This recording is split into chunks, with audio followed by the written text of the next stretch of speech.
নমস্কার বন্ধুরা, আমি রুমার ডায়েরির নতুন পাতায় আপনাদের স্বাগত। সকাল সকাল চলে এসেছি ছাদে কলমি শাক হারভেস্টিং করতে এবং সেই ভিডিও আপনাদের সাথে শেয়ার করতে। এই কলমি শাকগুলি শাশুড়ি মায়ের নিপুণভাবে কুচানোর ভিডিও তো আগেই দেখেছেন।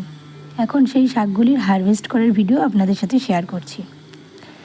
এই কলমি শাকগুলিকে আমি কোনো বিশেষ যত্নই করিনি, জানেন। শুধুমাত্র বৃষ্টির জলে এগুলি এত সুন্দরভাবে গজিয়ে উঠেছে। বৃষ্টির জল গাছের জন্য সবথেকে ভালো খাদ্য। এই গাছগুলিতে আমি কোনো প্রকার সার বা কীটনাশক কিছুই ব্যবহার করিনি। এই গাছেদের জন্য জল খুব প্রয়োজন। কয়েকদিন এক নাগাড়ে বৃষ্টির জন্য আমাকে জলটুকুও দিতে হয়নি। যখন বৃষ্টি হয়নি তখন শুধু জল দিয়েছিলাম। কলমি শাক বেশিরভাগ জলেই হয়, তাই এই গাছের ভিজে মাটি খুব পছন্দ। যাদের বৃষ্টির জল ধরে রাখার জায়গা আছে তারা বৃষ্টির জল ধরে রাখতে পারেন সারা বছর গাছে দেওয়ার জন্য। যে কোনো গাছের জন্য এটি খুব ভালো। আর ছোট বড় দুটি টবের শাকগুলিকেই হারভেস্ট করব। দেখুন, অল্প অল্প করে সেই গাছগুলিকে হারভেস্ট করে নিচ্ছি। প্রায় হারভেস্ট করা বড় টবের গাছগুলিকে হয়ে গেছে। এবার আস্তে আস্তে করব ছোট টবের গাছগুলিকে হারভেস্ট।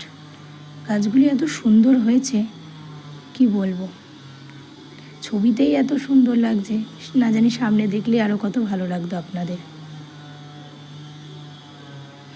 তো চলুন, বড় টবের এই গাছগুলিকে হারভেস্ট করা প্রায় কমপ্লিট।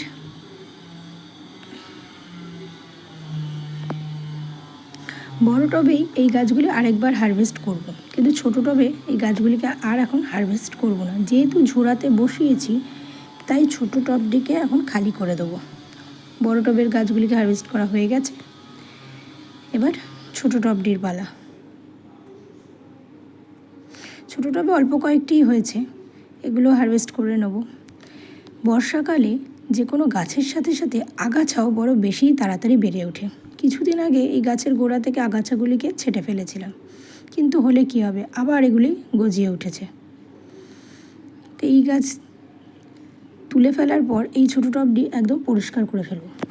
এই টবের মাটিটি অন্য গাছের জন্য রেডি করব এবং অন্য গাছ বসাবো। সেই ভিডিও আপনাদের সাথে শেয়ার করব।